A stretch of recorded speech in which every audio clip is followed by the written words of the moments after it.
감사합니다. 우리를 여기까지 인도하신 것 주님의 은혜임을 찬양하는 여러분의 삶이 되시길 바랍니다. 우리 옆 사람들과 이렇게 한번 인사하겠습니다. 예수님의 옷자락을 만집시다. 오늘 예배를 통해서 주님의 옷자락을 꼭 만지고 돌아가시는 복된 예배가 되시길 바랍니다. 어느 의사 가정에 하나님을 잘 믿는 신실한 부인이 있었습니다. 그런데 이 남편인 의사는 수술이 있는 날이면 엄청나게 술을 먹는데 어느 때는 밤새도록 먹고 돌아올 때가 있었습니다. 그런데 이 수술을 할 때만 이렇게 술을 먹는 것이 아니라 거의 매일 술을 3년 동안 먹게 됨으로 인해서 그 남편은 술로 인해서 손을 떨게 되는 수전증이 생기고 이제 수술을 할 수 없는 의사 직업을 내려놓게 되었습니다. 그럼에도 계속 이 남편이 술을 끊지 않고 나중에는 주정도 하고 아내와 그 자식들을 매질까지 하는 그런 지경에 이르렀습니다. 견디다 못한 이 부인은 어느 날 죽을 결심을 했습니다. 그런데 이 여인이 예수님을 믿는 사람이라 내가 죽기 전에 마지막 이 방법 하나 하고 내가 죽겠다라고 결심을 했습니다. 그 방법은 술 취한 남편이 그냥 시키는 대로 하는 것. 그 남편을 왕으로 모시는 것. 그래서 술을 달라고 하면 얼마든지 술을 주고 때리면 내가 맞아 죽으리라 하는 심정으로 맞고 그 남편이 깨어나면 해장국을 끓여주는 등 그 남편을 왕으로 그냥 섬겼습니다. 그렇게 한 달이 지나니까 마침내 이 남편이 두려워하면서 묻더랍니다. 여보, 도대체 당신이 나에게 왜 이렇게 하는 거야? 라고 물으면서 좀 뭔가가 이상하다 라고 그렇게 이야기하는 겁니다. 그 아내는 뭐가 이상해요? 나는 당신을 죽기까지 사랑해 라고 그렇게 이야기하는 것입니다. 그렇게까지 이야기하니까 이 남편이 오히려 버럭 화를 내더니 당신이 정말 나를 사랑한다면 나를 술에 빠뜨려 죽일 셈이야 라고 그렇게 이야기하는 겁니다. 아내는 당신이 술에 빠져 죽으면 나도 따라 죽을 것이고 당신이 살게 해주면 덕분에 나도 살 거야 라고 그렇게 이야기하는 것입니다. 그때 남편이 충격을 받아서 그때부터 이 남편이 제정신이 돌아오고 또한 새로운 삶으로 변화되었다는 것입니다. 그러면서 이 아내가 간증을 합니다. 이 남편이 어떻게 또한 이 남편을 향해서 어떤 마음으로 내가 그렇게 할 수 있었는지를 이야기하는데 정말 죽음 앞에 서니까 두려움이 없어졌답니다. 그리고 이제 내가 죽을 몸이라고 하니까 하나님 앞에 기도하기를 하나님 저를 살려주세요 이렇게 기도하지 않고 오히려 하나님 성경에서 남편을 죽게 하듯 대하라 했으니 이제부터 말씀대로 제가 십자가를 져보겠습니다. 사랑의 능력, 십자가를 질 수 있는 능력을 주님 주십시오 하고 그렇게 기도했다는 것입니다. 그때 그런 괴로운 상황 속에서도 하나님께서 그녀를 버티게 하신 것은 그녀의 오기가 아니라 그녀의 어떤 마음의 분노가 아니라 그 하나님께서 주신 말씀의 능력이 그를 남편에게 복종할 수 있도록 이끄셨다라고 고백합니다. 우리가 죽음의 절망의 절벽에 다다랐을 때 우리 자신을 의지하지 않고 하나님 말씀을 붙들면 하나님께서 그 죽음의 절벽 속에서도 생명의 역사가 싹트는 놀라운 역사를 여러분들에게 베풀어 주실 것입니다. 여러분들 의지하지 않고 온전히 주님의 말씀을 붙잡으심으로 생명의 역사를 체험하시는 여러분들의 삶이 되시길 주님의 이름으로 축원드립니다. 오늘 이 의사 부인보다 더 절박한 절망을, 죽음의 그 현실을 경험한 여인이 있었습니다. 그 여인이 바로 12년 동안 혈우증을 앓고 있던 여인이었습니다. 오늘 본문 말씀을 통해서 이 여인이 어떻게 그 죽음의 절망 속에서 어떤 믿음과 어떤 마음으로 예수님을 만남으로 절망에서 생명으로 옮겼는지, 구원을 받았는지 오늘 본문을 통해서 살펴보겠습니다. 먼저 절망을 극복하는 믿음은 우리의 생각을 말씀 위에 놓아야 됩니다. 이 혈우증을 앓던 여인의 병은 우리식으로 말하자면 부인병으로 자궁암 정도 되는 아주 불치병입니다. 그런데 이 여인이 병으로도 힘들었지만 이 병으로 인해서 사람들에게 격리되고 소외되는 것이 더 힘들었습니다. 우리가 레위기서 15장에 보시면 그곳에 유출병이 있는 사람에 대해서 나오는데, 이 유출병이 있는 사람은 무엇인가 만지거나 아니면 어느 곳에 앉거나 아니면 다른 사람이 자기를 만져도 그 사람이 부정하게 되는, 그 자리가 부정하게 되는 그런 병이었습니다. 마치 문둥병자를 만지면은 부정하게 되고 또 그 문둥병이 전염되는 것 같이 이 혈우증을 앓던 여인도 누구를 만진다든지 그녀를 만지면 그 병으로 인해서 더럽게 되는, 부정하게 되는 그런 병이었다는 것입니다. 그것으로 인해서 이 여인은 사람과 격리되고 소외되고 사람들의 있는 곳에 갈 수 없는 그런 처지가 되었다는 것입니다. 이런 상황 속에서 이 여인의 병이 조금 나아지고 희망이 보여야 되는데 그의 병이 점점 중해져 갔다고 본문은 말씀하고 있습니다. 우리가 26절에 보시면 많은 의원에게 많은 괴로움을 받았고 있던 것도 다 허비하였으되 아무 효용이 없고 도리어 더 중하여던 차에라고 말씀하고 있습니다. 그는 많은 의원들을 찾아갔다는 것입니다. 여러분들, 문헌에 의하면 이 당시의 의원들이 이 여인에게 처방하는 그 처방은 정말 인간적으로 어처구니 없는 처방을 했다는 거예요. 예를 들어서 포도주잔에 포도주를 담고 어떤 산길을 가다가 갑자기 어떤 사람이 나타나서 놀래키는 거, 그러면 병이 낫는다. 그리고 어떤 의원은 구덩이를 파고 그 포도주잔을 쥐고 거기서 앉았다 일어섰다 계속하면 그 병이 낫는다. 이런 어처구니 없는 처방을 내리고 나서 그 처방에 대한 많은 돈을 받았다는 거예요. 그러니까 오늘 본문에 보시면 많은 의원에게 많은 괴롭힘을 받을 뿐만 아니라 그것으로 인해서 또한 돈을 다 허비했다는 거예요. 거기까지도 괜찮은데 오늘 본문에 보시면 그것을 해도 아무 효용이 없고 도리어 그 병이 더 중해졌다, 더 병이 심해졌다라고 말씀하고 있다는 것입니다. 그런데 이런 상황 속에서 이제 죽음을 앞에 둔 혈우증에 걸린 이 여인에게 생각의 변환이 일어났다는 것입니다.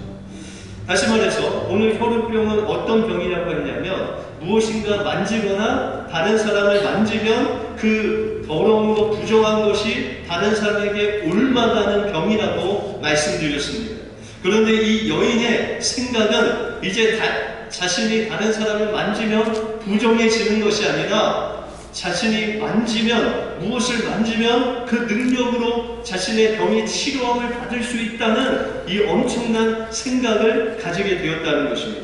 오늘 28절에 보시면 이는 내가 그의 옷에만 손을 대어도 구원을 얻으리라 함이로다 라는 이런 생각을 갖게 되었다는 것입니다. 이 여인이 생각하기를 내가 예수님의 옷자락에, 그 옷자락에 조금이라도 만지면 그 예수님이 부정하게 되는 것이 아니라 예수님의 능력이 그 여인에게 공급되어서 내 혈류증이 낫게 될 것이다 라는 그런 마음이 생겼다는 것입니다. 여러분들, 보통 사람의 생각이라면 내가 다른 사람을 만지면 부정하게 되고, 또한 내가 앉는 것도 부정하게 되고, 그러므로 다른 사람에게 내가 가면 안 된다라는 그런 생각으로 살게 되는 것이 보통 혈루증을 앓던 여인들의 삶이라는 것입니다. 그런데 이 여인의 생각이 바뀌었다는 거예요. 내가 죽을지라도 그 예수님의 옷자락만 만지면 예수님이 부정하게 되는 것이 아니라 예수님의 능력이 나한테 공급되어서 하나님의 놀라운 그 구원의 역사가 나에게 일어나게 될 것이라는 변화된 생각이라는 것입니다. 여러분들, 우리가 일반적으로 생각하는 혈루증을 앓던 여인이 생각하는 그 율법과 같은 생각은 바로 율법에 머무는 그런 생각이라면, 이 여인의 생각에 변환이 생겨서 예수님의 그 옷자락만 만져도 내가 구원을 받을 수 있다는 생각은 주님이 주신 믿음의 생각이고, 또한 생명을 살리는 생각으로 변화되었다는 것입니다. 어떻게 이 여인이 이런 생각과 믿음을 가질 수 있었겠습니까? 바로 27절에 보시면 그녀가 예수의 소문을 들었다라고 말씀하고 있습니다. 보통은 율법에 그냥 다른 사람들에게 손대면 그 사람이 부정하게 되고 절대로 그 사람을 만지면 안 된다라는 생각으로, 경험으로 되어 있었는데, 예수님의 소문을 들으니까 예수님께서 문둥병자의 손을 대시니 그 병이 즉시 나았더라라는 소문을 들었다는 것입니다. 이것은 율법과 달리 그 문둥병자를 만지면 그 문둥병자가 전염되는, 그 병이 전염되는 그런 생각을 뛰어넘어서 예수님께서 문둥병자에게 손을 대니 그가 나음을 얻었다. 그가 열병으로 고통 중에 있는 베드로의 장모의 그 손에 손을 대니 그 열병이 떠나갔다. 그 죽은 자에게 말씀하니 그 죽은 자가 일어섰다라는 그런 놀라운 복음의, 믿음의 소문을 들었다는 것입니다. 그리고 그녀의 그 마음속에 생각이 바뀌게 되었다는 것입니다. 여러분들, 보통 생각은 어디서부터 나오죠? 여러분들의 경험을 통해서 나옵니다. 여러분들의 경험을 통해서 그때 내가 그렇게 했으니까 이렇게 하면은 내가 이렇게 하겠다라는 그런 경험으로 사는 것이, 또한 생각하는 것이 일반적인 우리의 생각이라는 것입니다. 그런데 이 혈루증을 앓던 여인의 생각은 이제 자신의 경험이나 자신의 과거의 그 생각을 두지 않고 예수님의 말씀, 예수님의 소문, 예수님을 향한 그 믿음의 말씀에 자신의 생각을 두었을 때 그 예수님의 말씀이 그 마음속에 심겨지고 그 예수님의 말씀이 그녀를 행동하게 하는 놀라운 역사를 일으켜 주었다는 것입니다. 여러분들, 생각이 먼저입니까? 행동이 먼저입니까? 여러분들, 손 움직여 보세요. 손이 움직여라 생각을 먼저 하셨어요? 아니면 손이 먼저 움직이세요? 손이 먼저 움직이시면 병원 가셔야 돼요. 네. 이 생각을 하고 움직이는 거 아니에요. 그죠? 여러분들, 생각이라는 것은 먼저 내 마음속에 생각이라는 것이 뭔가 인포메이션이 들어와서 생각하고 마음에 숨겨지면 그 인포메이션이 내 생각을 움직이고 마음을 움직여서 행동하게 한다는 것입니다. 그런데 예전에는 우리가 율법에 머물러서 우리가 경험대로, 우리의 방법대로, 그냥 우리가 육신의 생각대로 그렇게 살았을 때는 혈루증을 앓던 여인과 같이 죽음을 향해서 절망 가운데 살아갈 수밖에 없는 인생이었다는 것입니다. 그런데 우리의 생각을 하나님의 말씀을 두면 그 말씀이 살아 역사되어서 생명의 행동으로, 믿음의 행동으로 우리의 행동이 변화된다는 것입니다. 열왕기 하서에 보시면은 여러분들이 잘 아는 나아만 장군이 나옵니다. 이 나아만 장군이 아람의 영웅이었었는데 문둥병이 걸렸어요. 그 당시에 문둥병은 어떤 치료할 수 있는 약이 없었어요. 아무리 영웅이라도 이 문둥병에 걸리면 죽을 수밖에 없는 병이었어요. 그런데 그가 있는 집에 어떤 이스라엘에서 온 여종이 이야기하기를 주인님이 제가 아는 이스라엘의 선지자에게 가면 그 문둥병을 고칠 수 있습니다. 그렇게 이야기하는 거예요. 그래서 이 나아만 장군이 이스라엘에 있는 선지자인 엘리사에게 찾아갑니다. 여러분들, 이 아람 왕에서도 유명한 영웅이었던 나아만 장군이었기 때문에 이스라엘 그 선지자에게 가면 그가 나와서 그냥 손을 들어 환영할 줄 알았어요. 그런데 그 나아만 장군이 갔는데도 엘리사가 나오지 않고 그 종을 명령해서 요단강에 7번 들어갔다 나오십시오 라고 명령하는 것입니다. 이 나아만 장군은 마음이 많이 불쾌했어요. 왜요? 내가 사는 아람 나라에도 이 요단강보다 더 깨끗한 물이 있다는 거예요. 그러면 이 나아만 장군은 무엇이 자신을 문둥병에서 고칠 수 있다고 생각한 거죠? 그의 생각으로는, 인간의 생각으로는 요단강 물로 씻으면 내가 나음을 받았다. 내가 요단강 물로 씻으면 나을 수 있다라는 생각이 있다는 거예요. 그것이 인간적인 생각이죠. 그러나 여러분들, 나아만 장군의 문둥병을 고치는 것은 그 요단강 물이 아니라 그 선지자를 통해서 나오는 하나님 말씀에 순종할 때 하나님의 말씀이 그의 문둥병을 치료하는 것이었습니다. 그래서 그 나아만 장군이 그 부하들의 설득에 넘어가서 그 요단강에 7번 온전하게 순종할 때 누구의 말씀을? 선지자를 통해서 나오는 하나님의 말씀에 온전히 순종할 때 그 문둥병이 낫는 놀라운 역사를 체험하게 되고 그의 평생에 하나님을 섬기는 자가 됩니다. 여러분들, 우리의 삶 속에서 여러분들의 생각과 여러분들의 행동과 여러분들의 삶을 변화시키는 것은 여러분들의 경험이 아니고 여러분들의 방법이 아닌 하나님의 말씀인 줄 믿으시기 바랍니다. 하나님의 말씀이 여러분들의 인생을 변화시키는 거예요.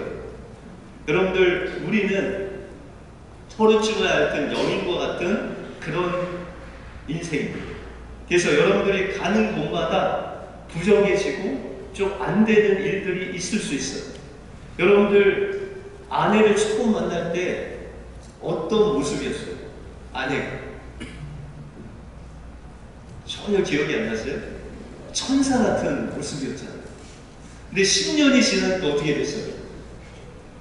10년이 지나니까 아내가 그냥 소리만 커지고, 그죠? 이 바가지 긁는 것만 커지고, 20년이 지나니까 어떻게 돼요? 무섭죠? 힘이 세지? 그죠? 이것이 우리가 인간적인 인생을 살아가는 모습이에요. 그런데 우리 믿는 사람은 어떻게 돼요? 10년이 지나면 어떻게 돼요? 천사에서 더 사랑스러운 천사가 돼야 되고, 20년이 지나면 어떻게 돼요? 그냥 아내 없이는 살 수 없을 것 같이. 그렇게 돼야 돼요. 믿는 사람. 남편을 처음에 봤을 때 멋있었는데 10년이 지나니까 더 멋있고, 이제 20년 지나니까 더 존경스러워요. 이게 믿음으로 사는 자의 변화된 모습이 되어야 된다는 것입니다. 여러분, 세상에 어떤 것도 여러분들의 구원의 문제를 해결해 줄 수 있는 것이 없다는 것입니다. 여러분들은 그 죽음의 문제 속에서 생명으로 이끌어낼 아무것도 세상의 것이 없다는 거예요. 오로지 여러분들의 죽음을 향해서 죽을 수밖에 없는 여러분의 인생의 문제에서 건져주실 분은 오직 예수 그리스도의 예수의 그 구원의 역사 한 분밖에 없다는 것입니다. 그러므로 여러분들의 생각을 여러분들의 경험에서, 여러분들의 과거의 그런 경험들에서 이제는 예수님의 말씀에 두고 예수님의 말씀을 힘입어서 나갈 때 여러분들 죽음의 자리에서 생명의 자리로, 절망의 자리에서 생명의 자리로 옮겨지는 놀라운 역사가 일어나게 된다는 것입니다. 여러분들의 생각을 여러분들의 경험에 놓지 아니하고 주님의 말씀에 놓으심으로 그 절망을 극복하는 믿음을 소유하시는 여러분의 삶이 되시길 주님의 이름으로 축원드립니다. 다음으로 절망을 극복하는 믿음은 예수님을 향한 목마름, 곧 갈급함이 있어야 합니다. 혈우증을 앓던 이 여인은 무리 속에 가서 자신이 혈우증이 앓고 있는 여인이라는 것이 사람들에게 드러나게 되면 율법은 그녀를 돌로 쳐 죽여도 된다고 나와 있습니다. 다시 말해서 오늘 본문에 이 여인이 그 무리를 뚫고 예수님의 옷자락을 만진 것은 그 돌팔매질을 당해서 죽는 것을 무릅쓰고 예수님께 달려간 거예요. 다시 말해서 주님, 제가 이 무리 속에서 예수님의 옷자락을 만지지 않으면 차라리 이들에게 돌 맞아서 죽는 것이 낫습니다. 이런 갈급함으로, 이런 목마름으로 주님께 달려갔다는 거예요. 여러분들 신앙생활 처음 할 때, 예수님을 만날 때 이런 마음이 있지 않았습니다. 내가 주님 만나지 못하면, 하루를 예수님 만나지 못하면 내가 살 수 없습니다. 이런 목마름으로 살지 않았습니까? 이사야서 41장 17절에 보시면 가련하고 빈핍한 자가 물을 구하되 물이 없어 갈증으로 그 혀가 마를 때에 나 여호와가 그에게 응답하겠고 나 이스라엘 하나님이 그를 버리지 아니할 것이다 라고 말씀하고 있습니다. 정말 예수 그리스도로 목말라하고 영원한 목말라해서 주님, 제가 주님 없이 살지 못하겠습니다 갈급할 때 주님께서 우리를 버리지 아니하시고 우리를 만나주시고, 그 다음 절에 보면 내가 자산의 강을 열며 골짜기 가운데 샘을 내게 하고 광야에 못이 되게 하며 마른 땅으로 샘 근원이 되게 하리라고 말씀하고 있습니다. 여러분들의 그 목마름을 가지고 주님 앞에 나갈 때 주님께서 여러분들 외면치 아니하시고 여러분들의 그 광야 같은 마음에 샘이 솟게 하여 주시고 강이 흐르게 하시고 그 샘물이 터져 나올 수 있도록 생수의 강을 열어 주시겠다 약속하셨다는 것입니다. 그러므로 우리가 하나님 앞에 오늘 주님 이 예배를 통해서 주님, 제가 주님 만나지 못하면 내 인생에 소망이 없습니다. 주님, 제가 오늘 주님 만나지 못하면 집에 돌아가지 않겠습니다. 주님, 내가 주님 만나지 못하면 정말 죽을 것 같습니다 라는 간절한 마음으로 하나님 앞에 예배 드리면, 여러분들 오늘 찬양하셨죠? 처음에 찬양부터 막 여러분들의 마음에 하나님께서 은혜를 부어주시고, 어떤 마음으로 예배 드리면 오늘 주님 만나지 못하면 저 죽습니다 라는 그 마음으로 하나님 앞에 이 간절한 마음으로 갈급한 마음으로 예배 드리며 주님께서 찬양을 통해서 기도를 통해서 말씀을 통해서 여러분들 만나주시며 여러분들 마음속에 생수의 강이 넘쳐흐르는 놀라운 생수의 강을 하나님께서 허락해 주신다라고 말씀하고 있다는 것입니다. 별세 신학을 쓴 이중평 목사님이라는 분이 계셨습니다. 한신 교회 담임 목사님이셨는데 그가 전도사 시절에 이제 시골에 가서 전도사로서 이제 목회를 하게 되었다. 그런데 그때 하나님께서 주신 그 영혼의 그 갈급함과 목마름이 너무 뜨거워하고 그 시골에 있는 사람을 만나는 사람마다 엉엉 울면서 전도했대요. 그래서 그 마을 사람들이 너무 일생해서 전도사님 왜 그렇게 매일 울고 다니세요? 라고 물었대요. 그랬더니 저는 이곳에 사는 영혼들이 죽어서 지옥 갈까봐 그것이 너무나도 안타까워서 내가 울면서 기도하는 마음으로 다닌다 라고 했더니 그 마을 사람이 이야기하기를, 전사님 제가 예수님 믿어줄 테니까 절대로 울지 마세요. 울지 마세요. 그런데 이 목사님이 이제 밤에 그 시골에 논을 가는데 그 하늘의 별을 보면서 그 시골에 있는 그 사람들을 주님께로 구원할 생각하니까 마음이 막 터지더래요.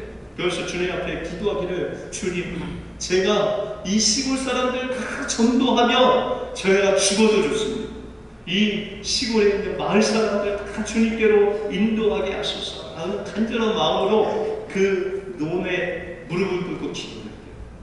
그런데 주님의 음성이 들리는데, 중표야, 내가 정말 영혼을 주님께로 인도하는 전도자가 되길 원하느냐? 라고 물으셨어요. 제가 정말 이 마을 사람들 주님께로 인도하는 전도자가 되고 싶습니다 라고 그렇게 이야기했어요. 그랬더니 하나님 말씀하시기를, 그러면 한 영혼을 위해서 내가 죽을 수 있어요 라고 그렇게 말씀하셨어요. 그래서 이 목사님이, 하나님, 한 영혼을 위해서 죽으면 얼마나 손해입니까?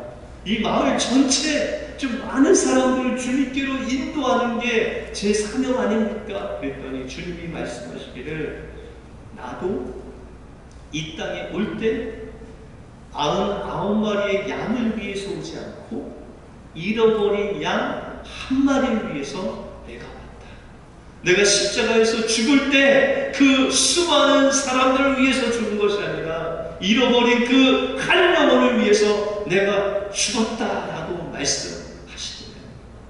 그래서 그 목사님, 그러면 목사님, 주님, 제가 한평생 한 영혼을 위해서 제가 죽겠습니다 라고 시작한 것이 그 목사님이 쓴 별세 신학의 중심이 되었답니다.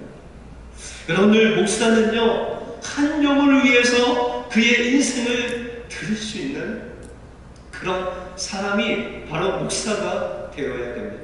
여러분들, 성도는 누굽니까? 성도 또한 한 영혼을 위해서 여러분들의 인생을 드릴 수 있는 사람이 되는 것이 바로 성도라는 직책입니다. 그리스도인이라면 한 영혼의 그 영혼을 위해서 내 인생을 드릴 수 있는 그런 갈급함이 있어야 그것이 바로 하나님께서 원하시는 성도의 모습이다 라고 말씀하고 있다는 것입니다. 여러분들, 하나님께서 오늘도 우리에게 말씀하십니다. 우리의 삶 속에서 잃어버린 주님을 향한 그 목마름과 갈급함을 다시금 찾으라고 말씀하고 있습니다. 그것은 우리가 예수 그리스도의 앞에 나가서 내가 예수님 만나지 않으면 오늘 집에 돌아가지 않겠습니다. 내가 한 주를 살아갈 때 주님 만나지 않으면 내 인생에 소망이 없습니다. 그렇게 고백하며 살겠습니다. 결단해야 된다는 것입니다. 이 허드주가 앓던 여인이 자신의 생각을 그 세상에 두지 않고 경험에 두지 않고 예수 그리스도에게 두며 산 것 같이, 정말 내가 이 무리 속에서 돌에 맞아 죽을지언정 내가 주님을 만나리라 하는 그 갈급한 심령으로 주님 앞에 나갔을 때 그 혈흔증에 나음을 얻은 것까지 여러분들의 영혼을 바라보면서, 주님, 제가 주님 말씀으로 살겠습니다. 나의 생각을 온통 주님의 말씀에 두고 예수님이 말씀이 이끄는 대로 살겠습니다. 주님, 제가 이 세상에서 지금 죽어도 주님 만나고 죽겠습니다. 이 갈급한 심령으로 살아가심으로 절망을 극복하는 놀라운 생명의 믿음을 소유하시는 여러분의 삶이 되시길 주님의 이름으로 축원드립니다. 기도하겠습니다. 하나님, 감사합니다.